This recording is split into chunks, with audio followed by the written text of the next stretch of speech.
भारत के लिए कितनी बड़ी बात है। देखिए कि आज हमारा कद कितना बढ़ गया कि हमारे कहने पर हमने थोड़ी देर के लिए युद्ध रुकवा दिया। वो युद्ध अगर आपके पापा ने रुकवाया होता, हाँ, तो आपको कितना अच्छा लगता। ऑब्वियसली। लगता। हाँ, पर अगर आप सच में रुकी होती तो। हाँ। सुधीर चौधरी जैसे लोगों को अब शायद यह भी नहीं पता है भक्ति के अंदर कि कहां पर ब्रेक लगाना है और कहां पर बोलना है और कहां पर चुप रहना है। इतना भी अब कंट्रोल खत्म हो चुका है। भक्ति के अंदर इस तरह से लीन है कि यह भी नहीं देखते कि सामने कौन बैठा जो काउंटर कर सकता है, तुम्हारी फजीयत होगी। लेकिन भक्ति में बस दौड़े चले जा रहे हैं, बहे चले जा रहे हैं। कहीं पर ब्रेक लगाने की बात, कहीं पर अपने आप को रोकने की बात मन में आती ही नहीं है। और यही फिर सुधीर चौधरी के साथ हुआ। मोदी ने पापा वार रुकवा दी। इसके चक्कर में सुधीर चौधरी को बहुत करारा कस करके तमाचा पड़ा है। लेकिन बाज अब भी नहीं आएंगे, लेकिन एक्सपोज तो हो रहे हैं। जनता बिल्कुल देख रही है कि ये जो शाम को आपको टीवी पर बैठ करके जो परम ज्ञान देते हैं, उनका जो बौद्धिक स्तर है वो किस तरह का है और उनके भक्ति में किस तरह से वो लोग लीन है। हुआ ये कि सुधीर चौधरी एक कार्यक्रम के अंदर थे, एक कार्यक्रम में थे सुधीर चौधरी, और सुधीर चौधरी उस कार्यक्रम में कहते हैं कि यदि आपके पापा ने वार रुकवा दी होती तो आपको अच्छा लगता कि नहीं लगता। अब इसमें कई सारी बात है। पहली बात तो नरेंद्र मोदी ने कोई वार नहीं रुकवाई थी। वो देश के प्रधानमंत्री हैं, देश के पापा नहीं है। तो नरेंद्र मोदी के बारे में अगर वार रुकवा भी दी तो देश के पापा नहीं है वो सुधीर चौधरी अपने लिए कह सकते हैं, लेकिन दूसरे लोगों के लिए नहीं कह सकते हैं। वैसे तो मैं सुधीर चौधरी के पिता के लिए भी ये बात मैं तो नहीं कह सकता अपने आप से, क्योंकि मैं तो उनके पिता की कम से कम उम्र का ख्याल जरूर करूंगा। और मुझे लगता है कि हर किसी को अपने पिता के स्थान पर कोई और दूसरा नहीं ले सकता है। मोदी ने पापा वार रुकवा दी, ये लाइन जो है वो सुधीर चौधरी कुछ इस तरीके से बोलते हैं कि अगर आपके पापा ने वार रुकवा दी होती तो आपको अच्छा लगता कि नहीं लगता है।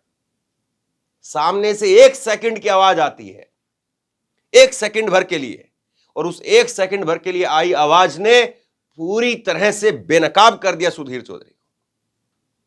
और सुधीर चौधरी के पास में कोई ऑप्शन नहीं था कि वो खी खी करके हंसे अपनी बेइज्जती के ऊपर। सामने से दर्शकों में से एक आवाज आती है एक महिला की, और वो कहती कि अगर सच में रुकवाई होती तो, मतलब कि जनता मानती है कि सच में नहीं रुकवाई गई। और जनता यूं ही नहीं मान रही है, क्योंकि विदेश मंत्रालय के प्रवक्ता का बयान है साहब, विदेश मंत्रालय के ऑफिशियल प्रवक्ता का बयान है, अरिंदम बागची का बयान है। मैं आपको आगे सुनाने जा रहा हूं। अरिंदम बागची कह रहे बड़ा हास्यास्पद है, अगर कोई ये दावा कर रहा है कि मोदी ने वार रुकवा दी तो ये बड़ा हास्यास्पद है, हंसने वाली बात है ये। और ये उन्होंने क्यों कहा था आगे मैं आपको बताने वाला हूं। तो सुधीर चौधरी जो पापा पापा कह करके वहां पर माहौल बनाने की कोशिश कर रहे थे, बड़ा कस करके तमाचा पड़ा और 1 सेकंड भर में बेनकाब हो गए। मैं चाहता हूं छोटी सी एक झलक आप देखिए, छोटी सी झलक। ये स्थिति इसलिए बढ़ गई क्योंकि विपक्ष जो है उसको ये बात बड़ी बुरी लगी कि ऐसा कैसे हो सकता है। अब मान लीजिए विपक्ष ना हो तो सारे लोग क्या कहेंगे। भारत के लिए कितनी बड़ी बात है। देखिए कि आज हमारा कद कितना बढ़ गया कि हमारे कहने पर हमने थोड़ी देर के लिए युद्ध रुकवा दिया। वो युद्ध अगर आपके पापा ने रुकवाया होता, हाँ, तो आपको कितना अच्छा लगता। ऑब्वियसली। लगता। हाँ, पर अगर आप सच में रुकी होती तो। हाँ, तो वही है। Thank you so much thank you sir. Question के लिए। इन लोगों को जरा सी शर्म नहीं है, जरा सी भी। हम अपने देश के प्रधानमंत्री पर गर्व करना चाहते हैं, हम अपने देश पर गर्व करते हैं, लेकिन फर्जी माहौल के जरिए गर्व करें। जबकि यह बात सिद्ध हो चुकी है, विदेश मंत्रालय के प्रवक्ता के द्वारा यह बात कही गई, और या फिर जो है वो भारत सरकार के जो है वो तरफ से पत्र जारी करवाया जाए कि हाँ वार रुकवा दी गई थी। भारत सरकार का ही विदेश मंत्रालय का प्रवक्ता, कोई कांग्रेस का नेता नहीं, और वो सरकारी आदमी है साहब। उनको पता है कि एक एक शब्द के क्या मायने होते हैं। वो आपके जैसे पापा पापा कह करके माहौल नहीं बनाते हैं, क्योंकि एक एक शब्द जो बोला जाता है वो कूटनीतिक तौर पर किस तरीके से उसके क्या क्या मायने निकाले जाएंगे और कैसे कैसे उसको किस किस प्लेटफॉर्म के ऊपर किस किस मंच पर यूएन तक, उसके यूएन में भी भारत को लेकर के, भारत की साख को लेकर के सवाल उठ जाएंगे। तो वहां पर विदेश मंत्रालय के प्रवक्ता ने इसको साफ तौर पर नकार दिया, लेकिन यहां पर कुछ ऐसे ऐसे प्रवक्ता बैठे हैं जो पत्रकार के भेष में हैं, जो दिन रात पापा पापा कर रहे हैं, जरा सी शर्म नहीं है। थोड़ी बहुत होनी चाहिए जो, वो जरा सी भी शर्म नहीं है। और बात यहीं पर नहीं रुकती है, बात अगर यहां पर रुक जाती तो बात और होती। बात इससे आगे चली गई और सुधीर चौधरी इससे आगे जो है वो कुछ बोल नहीं पाए और सिर्फ खी करके हंस करके निकल गए। सोचिए, ये सुधीर चौधरी जो है वो अपने आप में दुनिया के सबसे बड़े चैनल होने का, और मैं आपको एक खबर दिखाता हूं, इस खबर पर ही चर्चा नहीं कर पाएंगे, और ये किसी और चैनल की खबर नहीं है, आज तक चैनल की ही खबर है। देखिए जरा आपकी स्क्रीन के ऊपर है। रूस में फंसे भारतीय युवकों ने फिर मांगी मदद, बोले फ्रंट लाइन पर हैं, 3 साथियों को गोली लग चुकी है। जो कह रहे हैं ना रूस और यूक्रेन की मोदी ने वार रुकवा दी है, वहां से कई ऐसी वीडियो निकल करके सामने आई है, और एक वीडियो में तो भाजपा नेता के बेटे वो शामिल हैं। आप सुनेंगे तो आपके रोंगटे खड़े हो जाएंगे साहब, गौर से सुनिए मेरी बात को। कई ऐसी वीडियो निकल करके सामने आई है रूस से, जो लोग यहां से, जो बेरोजगार यहां से या नौकरी की चाह में, 2 ठीक पैसे कमाने की चाह में जो रूस में गए, और उनको जबरन बंदूक दे करके बॉर्डर पर खड़ा कर दिया गया। और यही खबर, ये पुरानी खबर नहीं पढ़ रहा हूं मैं आपको, यही खबर जो 1 अप्रैल की जो है ये खबर है, आज 3 तारीख है, परसों की खबर है। आज तक चैनल की खबर है, जिसमें रूस में फंसे हुए हमारे नौजवान, जो कि मिलिट्री ट्रेनिंग जिनको हासिल नहीं है, जो सैनिक नहीं है, लेकिन उनको बंदूक थमा करके फ्रंट लाइन के ऊपर खड़ा कर दिया गया है। मरेंगे तो कौन मरेंगे? वो मरेंगे। और वो कह रहे हैं 3 साथियों को गोली लग चुकी है। कायदे से निकालने का काम इनको करना चाहिए। और भाजपा नेता के एक बेटे शामिल हैं, जो लोगों को वहां पर भेज रहे हैं, ये आरोप उनके ऊपर लगे हैं। सच्चाई आप देखना चाहते हैं ना साहब, तो सच्चाई ये है, पापा ने वार रुकवा दी, ऐसे नहीं होता है। पापा ने वार रुकवाई होती तो पापा खुद जो है वो छाती पीट पीट करके कह रहे होते, लेकिन पापा कह नहीं पाएंगे, क्योंकि पता है पापा को कि आधिकारिक तौर पर देश के प्रधानमंत्री के बयान का मतलब क्या होता है। आपको पता है साहब, एक बयान और भी है, उसका भी जिक्र क्यों नहीं करते आप? नरेंद्र मोदी का वो बयान याद है? ना कोई घुसा है, ना घुसा हुआ है, ना ही हमारी कोई जमीन किसी के कब्जे में है। याद है आपको ये बयान? ये 15-16 जून 2020 की रात, जब गलवान घाटी में झड़प हुई भारत और चीन के सैनिकों के बीच में, और उसके बाद में 20 जून को नरेंद्र मोदी एक सर्वदलीय बैठक करते हैं, उसमें इस बयान को देते हैं। बोल दिया, लेकिन बाद में पीएमओ से उस बयान को, प्रधानमंत्री के बयान को हटवाना पड़ा। गंभीरता समझिए जरा इस बात की। प्रधानमंत्री का कार्यालय ही प्रधानमंत्री के बयान को काट करके हटा देता है। क्यों? क्योंकि उस बयान से यह जा रहा था कि हमारे ऊपर कुछ नहीं हुआ है, ना हमारी जमीन किसी के कब्जे में है, कल को हम इस मुद्दे को लेकर के कहीं पर आवाज नहीं उठा सकते थे, क्योंकि आपने तो खुद मान लिया भाई मेरे साथ तो कुछ हुआ ही नहीं, मेरे को तो किसी ने 2 झापड़ मारे ही नहीं, मेरा इसका तो कोई दिक्कत ही नहीं है, मेरे साथ में सुनील के तो बहुत अच्छे रिश्ते हैं। तो मतलब यह था कि ना तो हम कभी क्लेम कर सकते थे कि ऐसा कभी कुछ हुआ है, और ना ही यह क्लेम कर सकते थे कि चीन के लिए नाम नहीं लिया था, लेकिन बगैर नाम लिए जो नरेंद्र मोदी ने बोला उसको भी हटाना पड़ा पीएमओ से। लेकिन उसका जिक्र पापा पापा करने वाले करते हैं क्या? कभी बताते कि पापा ने बोल दिया, ना कोई घुसा हुआ है, ना घुसा था। कमाल की बात है साहब। और एक वीडियो आजकल बहुत वायरल हो रही है, जो पापा वाली बात है, तो एक वीडियो जो है वो पिछले 2-4 रोज से वायरल हो रही है, और उस वीडियो को राहुल गांधी ने ट्वीट भी किया है। राहुल ने इसको ट्वीट करते हुए लिखा है, आज एक युवा ने मुझे ये वीडियो भेजा है। अब भ्रम भय का जाल तोड़ करके सच्चाई सामने आ रही है। अब की बार प्रोपगेंडा के पापा, राहुल ने देखिए कितने मारक जो है शब्द लिखे हैं, प्रोपगेंडा के पापा की दाल नहीं गलने वाली है। जनता उन्हें खुद आईना दिखाने के लिए तैयार बैठी है। ये राहुल गांधी ने कहा है। मैं वीडियो भी आपको सुना देता हूं। सोचिए, जिस तरीके से नरेंद्र मोदी के बारे में यह कहा जा रहा कि पापा ने वार रुकवा दी है, लेकिन वही पापा जो है वो मणिपुर नहीं रुकवा पा रहे। पिछले 3 मई से लेकर के और अभी तक मणिपुर में हालात सामान्य नहीं हो पाए हैं, और सरकारी आंकड़ों की बात करें तो सैकड़ों के ऊपर, और अगर हकीकत वास्तविकता की बात करें तो आंकड़े ही नहीं कि कितने लोगों की मौत हो चुकी है। हमारे ही देश के एक राज्य में जहां पर डबल इंजन की भाजपा की सरकार है, उस राज्य में मोदी जी हालात सामान्य करवाने की तो बात आप दूर छोड़िए, एक बार वहां पर विजिट तक नहीं कर पाए हैं। मणिपुर में जाने के लिए वीजा नहीं लगता है, और मणिपुर के क्या हालात हैं मैं आपको आगे बताता हूं। पहले मैं चाहता हूं कि ये वीडियो जो वायरल हो रही है, राहुल गांधी ने जिसको ट्वीट किया है, जरा देखिए। पापा ने वार रुकवा दी। पापा हमें नौकरी क्यों नहीं देते? पापा हमें नौकरी क्यों नहीं देते?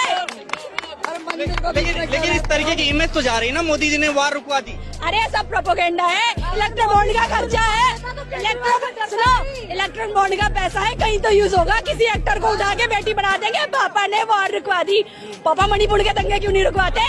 पापा ये लद्दाख के दंगे क्यों नहीं रुकवाते? 21 दिन से बंदा वहाँ पे स्ट्राइक करके बैठा, वहाँ पर क्यों नहीं देखते? तो पापा ये कब करेंगे? पापा मणिपुर कब जाएंगे? मैं आपको बताऊं मणिपुर के हालात क्या हैं। मैं मणिपुर गया हूं, मैं मणिपुर के उस इलाके में गया हूं जिस इलाके में जाते हुए खौफ लगता है। मैं उन सीवर कैंप में गया हूं जहां पर जाएंगे आप तो रो पड़ेंगे आप। मैंने जाकर के उन महिलाओं का दर्द सुना है, उन महिलाओं की कहानी आप तक पहुंचाने का काम किया है। वो वीडियो चैनल पर मौजूद है। प्रेग्नेंट महिला, गर्भवती महिला, वो 18-18, 19-19 लोगों के बीच में रहने को मजबूर है। अपने इत्ते से बच्चे को लेकर के जमीन पर सोने को मजबूर है। घर जल गए हैं उनके, खेती, काम धंधा सब तबाह कर दिए गए हैं। मणिपुर के हालात बता रहा हूं मैं आपको। स्थिति यह है वहां पर कि कपड़े का एक चद्दर होती है ना, जो बेडशीट हम लोग बिछाते हैं, उस बेडशीट का ऊपर से ऐसे करके केबिन बनाए हुए हैं। जितनी जगह में मैं खड़ा होकर के बोल रहा हूं, इतनी जगह में 5 आदमी सोते हैं। एक केबिन लगाया, 5 आदमी इसमें ऐसे ऐसे करके सो रहे हैं। फिर एक दूसरी 5 आदमी का ऐसे ऐसे नीचे चद्दर बिछाई और एक चद्दर लगाई। एक एक परिवार इतनी इतनी जगह में रह रहा है, पूरा एक एक परिवार। वहीं पर उनकी रसोई है, वहीं पर उनका जो है वो बाथरूम है, वहीं पर उसी 10 बाई 10 का कमरा भी नहीं है साहब, वो एक बेडशीट है बस। 6 बाई 4 का समझ लीजिए आप। एक बेडशीट पर 4 आदमी रह रहे हैं, और वहीं पर उनका सामान लगा हुआ जो वो लेकर के भागे थे। हमने कश्मीर नहीं देखा। उस वक्त में मेरी उम्र इतनी नहीं थी कि मैं कश्मीर जाकर के उनकी कहानी देख पाऊं, और कश्मीरी पंडितों को किस तरीके से भगाया गया मैं नहीं देख पाया। पढ़ा जरूर है उसको, पढ़ करके दुख भी हुआ। और जितना बताया जाता है हकीकत में उसके उलट तस्वीर भी है। ये भी पढ़ेंगे आप तो पता चलेगा। लेकिन मणिपुर मैंने अपनी आंखों से देखा है, मणिपुर मैंने आपको दिखाया। कम से कम मैं इस बात को कह सकता हूं, आपकी औरत को, आपके घर में आपकी पत्नी, आपके बच्चे को, आपकी बहन को अगर बच्चा हुआ है, जब पता चलता है ना कि बच्चा पेट में है, तभी से घर का माहौल बदल जाता है। और किसी के बच्चा हो रहा है और वो महिला भी अगर वहां पर 15-15, 20-20, 18-18, 19-19 लोगों के बीच में रहने को मजबूर हो, समझिए आप क्या हम पापा ने वार रुकवा दी पर चर्चा करते हैं। एक कहानी मैं और बताता हूं मणिपुर की। एक दंपत्ति, हस्बैंड वाइफ, वो अलग अलग समुदाय से थे दोनों, एक कुकी और एक मैतई। और ये खबर जो है वो मैं उनसे नहीं मिल पाया, बहुत कोशिश की मैंने मिलने की, लेकिन ये खबर जो है वो कई अलग अलग संस्थानों में छपी है। और जब मैं मणिपुर की बात करता हूं तो बहुत सोच समझ करके बात करता हूं मैं, क्योंकि एक भी शब्द गलत मेरे मुंह से निकला हुआ मुझे पता है कि उसकी कीमत क्या होगी, इसलिए मैं गलत शब्द नहीं निकालूंगा अपने मुंह से। कुकी और मैतई दो अलग अलग समुदाय से हस्बैंड और वाइफ थे, उनको बच्चा हो गया। हस्बैंड वाइफ दोनों अलग अलग समुदाय से थे, बच्चा हो गया, और बच्चा होने के बाद उस समुदाय के लोग उस बच्चे को उसका मानते हैं और उस समुदाय के लोग उस बच्चे को उसका मानते हैं। करेंगे क्या आप? बताइए क्या करेंगे आप? छोटा सा बच्चा जो कि अभी इस धरती पर आया है, जिसने बोलना तक नहीं सीखा है, और उस बच्चे को लेकर के इस तरह से वहां पर हल्ला गुल्ला, और इससे दर्दनाक सुनिए, वहां पर लोग ये कहते हैं कि मुख्यमंत्री, कोई आम आदमी की बात नहीं कर रहा हूं मैं, मुख्यमंत्री भी अगर एक इलाके से दूसरे इलाके में जाते हैं तो सिक्योरिटी गार्ड भी बदलने पड़ते हैं। और मैंने कई बार मणिपुर को आपको विस्तार से बताया है कि जैसे मान लीजिए, मैं बिल्कुल नहीं कहता हूं कि जाट और गुज्जरों में लड़ाई होती है, जाट और गुज्जरों में लड़ाई होनी चाहिए, लेकिन एक समझाने के लिए मैं केवल बता रहा हूं। कुकी और मैतई दो समुदाय हैं वहां पर, तो मान लीजिए कि जाट और गुज्जर दो समुदाय हैं, तो जाटों के इलाकों में आप जाएंगे तो कोई गुज्जर जो है वो जाट के इलाके में नहीं आ सकता है, और कोई गुज्जरों के इलाके में जाट नहीं जा सकता है। यहां तक कि ये बताते हैं कि मुख्यमंत्री भी अगर उनका काफिला भी अगर दूसरे उसमें जाता है, या फिर गवर्नर तक का भी काफिला अगर दूसरे इलाके में जाता है, तो उसको सिक्योरिटी गार्ड बदलने पड़ते हैं। ये वहां के जानकार लोग बताते हैं, और ये मैंने अपनी आंखों से देखा है। मैं वहां पर मणिपुर में जब रिपोर्टिंग की है तो मैंने देखा है कि बॉर्डर बने हुए हैं। जैसे हमारे यहां होता है ना कि एक जिले से आप दूसरे जिले में जा रहे हैं तो एक चेक पोस्ट बना होता है हल्का सा, कि ये सीमा समाप्त हो गई है, उसकी सीमा लग रही है। या दिल्ली से आप हरियाणा के अंदर जाएंगे तो एक बॉर्डर होता है, आप हरियाणा से और जो यूपी में जा रहे हैं तो बॉर्डर है, दिल्ली से यूपी में जा रहे हैं तो एक बॉर्डर है, हमने देखा है ना। लेकिन वहां पर इधर कुकी है और इधर मैतई है, तो बीच में बॉर्डर है, और वहां पर वो लड़ाके खुद खड़े होकर के अपने हाथों में बंदूकें लेकर के वहां पर तैनाती है उनकी। और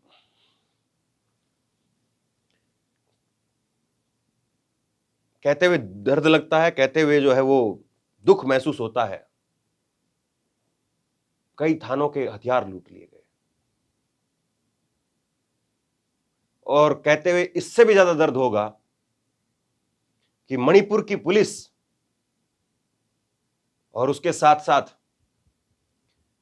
वहां पर जो सुरक्षा बल के जो जवान लगे थे, उनके बीच में एक बार एक वीडियो निकल करके सामने आई, इससे ज्यादा मैं जिक्र नहीं करूंगा।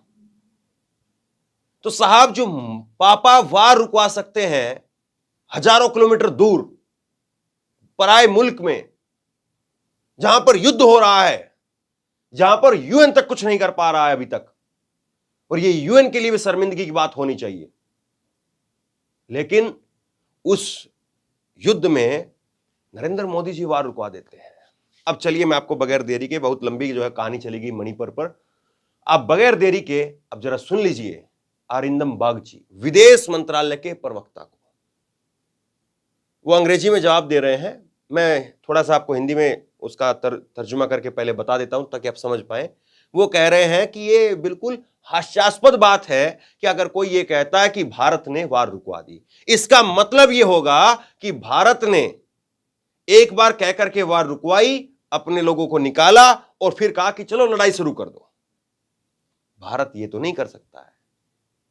भारत किसी को लड़ाई शुरू करने के लिए तो नहीं कह सकता है, लेकिन आप जो कह रहे हैं उसका दूसरा मीनिंग यही निकलेगा। और यह कहते हुए अरिंदम बागची जो कि विदेश मंत्रालय के प्रवक्ता है, वो खुद हंस पड़े। और वो इस बात पर जो है वो मोहर इसलिए नहीं लगा पाए क्योंकि उनको पता है कि बतौर भारतीय विदेश मंत्रालय के प्रवक्ता के द्वारा कही गई एक एक स्टेटमेंट का मतलब होता है, और एक एक स्टेटमेंट वो हर जगह कोर्ट होती है कि विदेश मंत्रालय भारत के वो ये जवाब कह रहे हैं।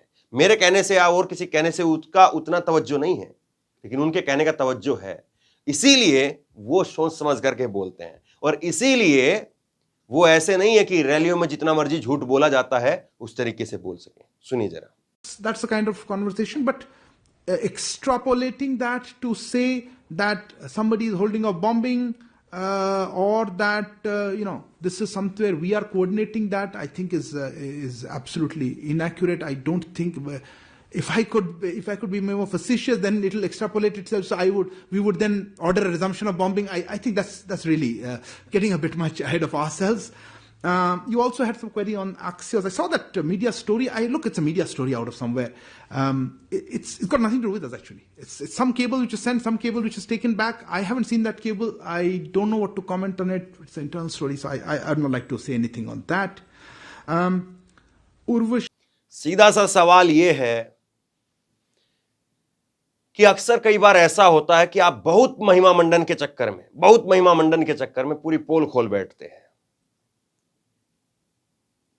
और वही ऐसा लग रहा है कि वार रुकवादी के चक्कर में ये बीजेपी ने जो टैगलाइन बनाई, बीजेपी ने बाकायदा इसको लेकर के एक कैंपेन जो है वो वीडियो बनाया है, पोस्ट किया है, उसको सारे मंत्रियों ने पोस्ट किया उसको। गजब की बात है ना।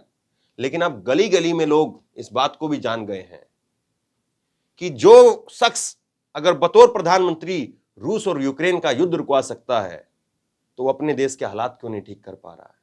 अपने देश में मणिपुर के अंदर जो हो रहा है वो क्यों नहीं ठीक कर पा रहा है। और मणिपुर की चलते चलते आखिरी चीज मैं बता दूं, क्योंकि मणिपुर से एक जो कुछ हो रहा है वहां पर, उसको लेकर के कई बार बहुत दर्द होता है। जब वहां पर लड़कियों को नग्न करके घुमाया गया था तो एक फौजी का बयान सामने आया था, मणिपुर के फौजी का। और उस मणिपुर के फौजी ने क्या कहा पता आपको?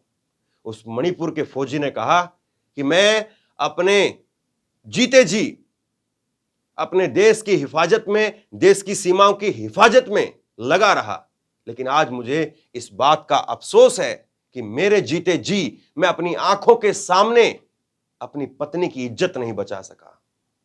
अगर आप समझ सकते हैं इस बयान के मतलब को, इस बयान के दर्द को, इस बयान के मर्म को, तो मुझे लगता है कि इससे ज्यादा और कुछ कहने की जरूरत नहीं।